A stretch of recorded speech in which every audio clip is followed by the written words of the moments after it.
The hidden kings and emperors of Europe, black royalty you were never taught about. Europe has a dark secret buried beneath stone and silence.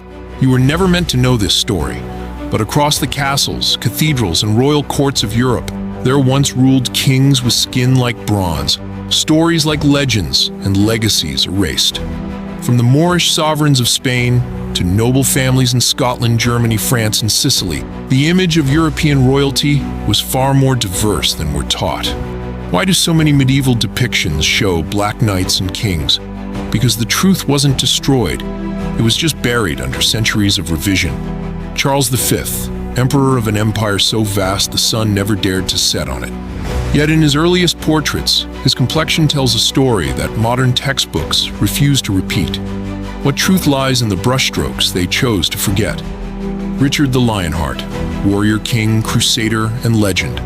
But behind the myths and movies stands a man of noble blood and darker hue, a truth too bold for the silver screen to admit. Charlemagne, crowned emperor and called the Father of Europe, was once depicted with jet black hair, piercing dark eyes, and a noble brow carved by legacy. But somewhere along the way, that version vanished. Who decided Europe's greatest king couldn't look like this? These weren't isolated cases.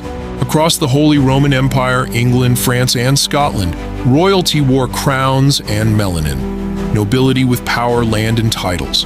Why were their real images erased? Who held the pen that rewrote the past? Why weren't we taught this in school? And what happens when we pry the truth back open? This isn't just forgotten history. It's a legacy misplaced. We're not rewriting the past. We're restoring what was left behind.